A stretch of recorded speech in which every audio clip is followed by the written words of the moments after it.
Greetings and God bless. I have been thinking about courses I've taken online or services that I have purchased over years, and I just wanted to talk about what I think is good to look for if you're taking an online course or um, you know buying a service like telecommunications, your internet and whatnot. And I definitely think you're probably doing better, even though you're possibly paying double, is if you buy your local internet provider, uh, especially if they have kind of a good, if they have a good reputation.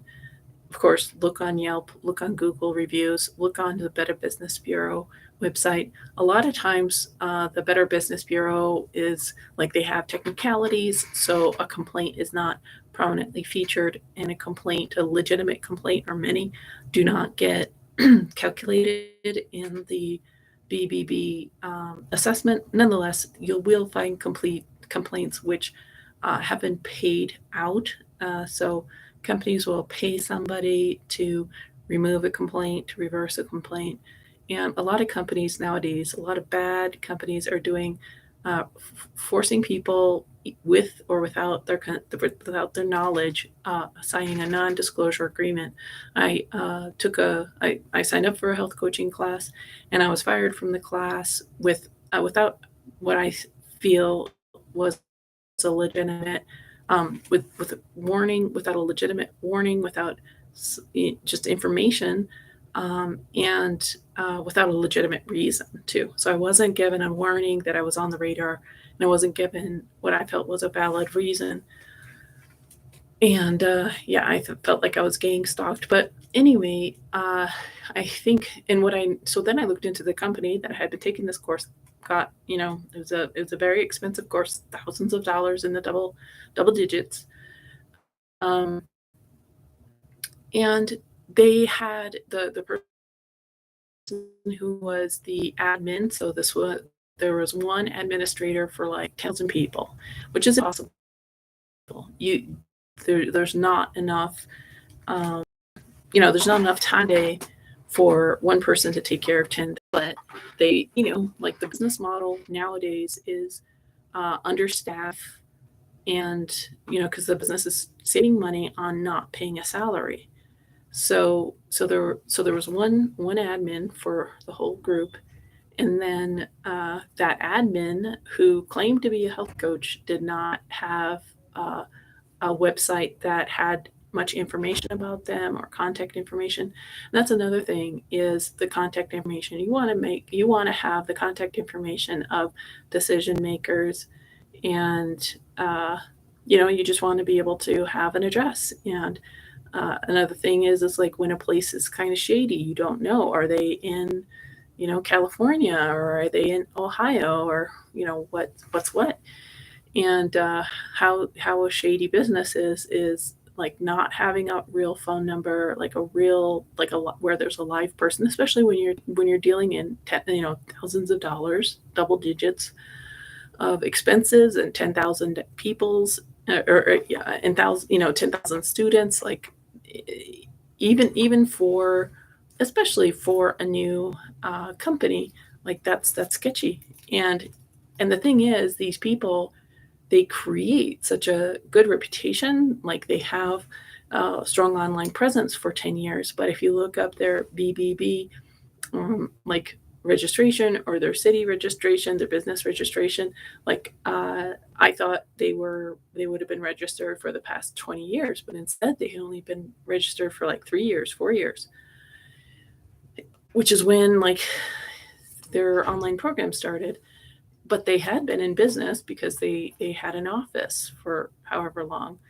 Um, so I think we gotta not be fooled even by our own discernment. Because I really liked this person. I liked the information, but taking their class was really, it was disappointing, and it was degrading, and it really, it's like it's traumatizing. It's traumatizing to be abused, especially by somebody that you've trusted. And So, anyways, I think you really need to vet these online businesses. And the thing is, brick and mortar universities are also sketchy. When I was living in Montana, the University of Montana, like they would lose people's paperwork all the time, which would interfere with them being able to graduate or attend a class. I mean, like the university was so notorious for being incompetent. Like the teachers were fine or whatever, but the admins couldn't care less. The admins did not do their job. So you want to make sure when you're vetting a place that uh, you either know what you're getting into.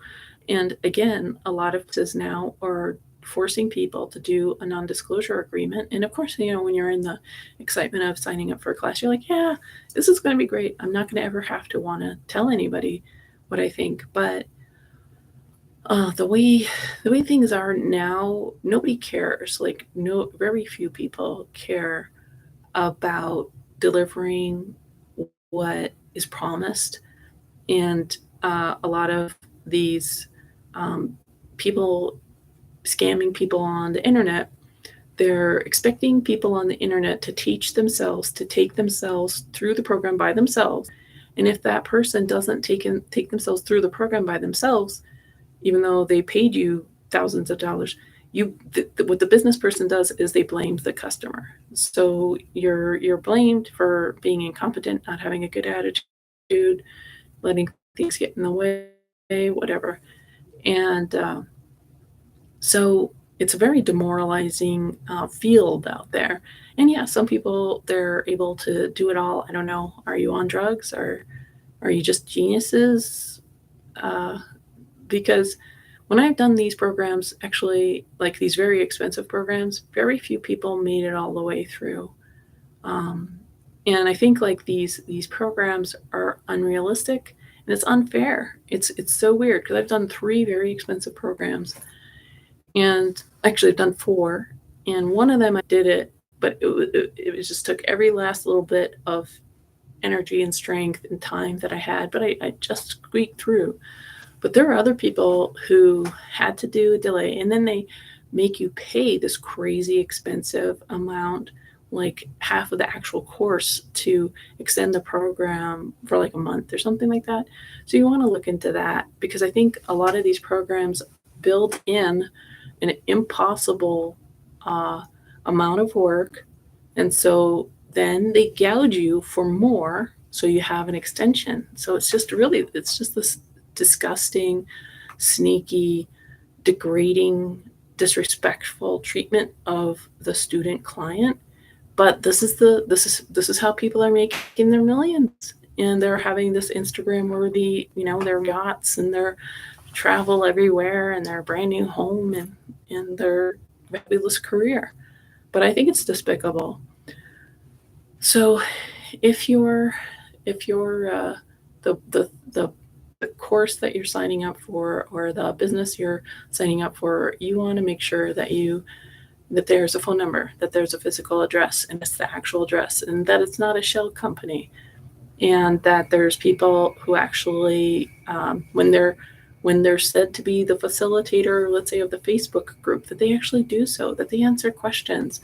And what's their policy about shadow banning? Because I know for me, I tend to be ignored and shadow banned, and I guess because I'm vocal, you know, and I'm in my 50s, so I know what it was like in the 80s and 90s, where your facilitator was respectful and they didn't just take advantage of people, like where they really cared. And that's the thing. Uh, 30 years ago, people were doing business or personal growth, like because they cared and they really wanted to make things happen. And now people may, it's their hobby, or it's their, forte or something like that, but they don't really care about the client unless that client is extremely beautiful, fancy, successful. Then they care, because that client becomes a networking prospect or opportunity, a stepping stone.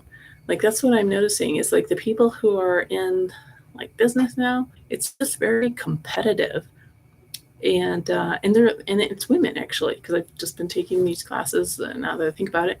And it's like these women are like, to hell with the rest of you. If you're not highly successful, beautiful, rich, and whatever, valuable to me, like, I couldn't care less, and it's your problem, and it's your fault, and you're a loser. That's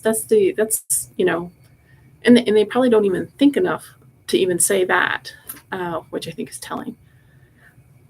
So, uh, I would just make sure, like I say, that like if you're going to do something, like how's the efficiency, what are the common problems, you know, um, do you have enough staff that's running the Facebook group and running the whatever, you know, handing out diplomas, because that's another thing that I hear is that it takes like a year for people to get their certification, like their proof of their certification.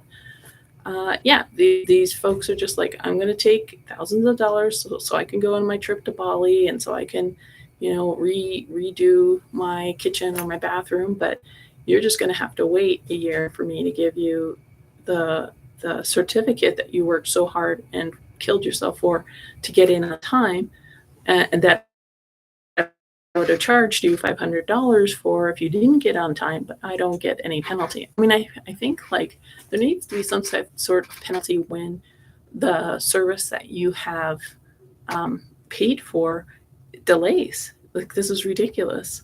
You paid good money up front, and they totally take advantage of you. I feel like even though I like the material, I think there's just bad people, and it's not just one industry. It's not just like self help. It's like I've noticed this in a writing class, another type, like a couple other classes, and also ask where do they plan to be in 10 years, because like the classes, courses, and certifications I've taken, the people have disappeared. The people are no longer. So you spent all this money thinking that you were doing something that was, starting a good foundation, and then they disappear. And it's very interesting. Like, I would say in the early 2010s or whatever, there was all these new classes and stuff starting up, and now they've disappeared. Like, a lot of folks have disappeared. And I wonder what that's about. Like, did they all just make their money, or was it just not enough money and they went back into real estate investing or something like that? Probably, maybe. So, I think there's a lot of posers in the self help community for sure, and they seem very convincing because they've learned from salespeople, tell a story. So these posers, these predators, or these just indifferent, cold hearted people. So they've learned how to sell, even though they're jerks, even though they're mean, selfish people. Um, and so they know how to get nice people as clients that they can take advantage of. That's and that's probably the premise of selling, even though no salesperson would admit it, at least to entry level people. Only like the sociopaths and psychopaths are probably saying, ha ha ha, oh, we know how to hack those stupid, nice people and get their hard earned money, and ignore their cries of disappointment. And actually, I think they relish, I think they like it. They're like, I get to disrespect you and take advantage of you, and you pay me for it. I think, yeah, because why else does this continue? And I think the infrastructure of our world kind of facilitates that, because everybody loves the successful person. Everybody treats that successful person nicely, but somebody on a budget, somebody who's living within their means, like, it's they're not respected. Like your entry level worker who's working at your grocery store or gas station, or uh, just other, fast food place, like they're treated with disrespect, or like they're some sort of scumbag. And these are people who are working full time, paying overpriced rent for a slum, and also having to pay for their car and gas and taking their kids to school and dealing with that extra cost, and you try just and coming back day after day, year after year, and like the upper class people are just disrespectful, I think, and not appreciative of how hard that job and that life is. Um, so, I mean, I think it's great to improve oneself, but when those you go to get that improvement are just like jackals, they're just predators, uh, and set things up to fail. That's what I think. I think some things are really set up to fail, to make you fail. And so you spend all this money, you failed, and then you feel like crap. And they're like, yeah, f you, you created this problem. So I just think, vet the people, make sure that they have proper staff, and that they're available for feedback, and like using software that works. Like there was another program I took where their scheduling software was not working, and they wouldn't help me, and they just kind of kept sending me back to the software's customer support, which wouldn't help me. And uh, and I think, like, also finding out what the company's affiliations were, like, was the company an angel investor for that software? Because that software got thousands of people, maybe 30,000 people, forced to use that scheduling software. So when they get, uh, practitioners using scheduling software, then the customers will start using that scheduling software. So you get 100,000 people using it in 10 years. And so that's that, so are there angel investors using crappy software, um, that you're going to be forced to use? So, like, find out about that kind of thing, because you're going to have to live with it. Uh, if you, or, and you just want to be informed.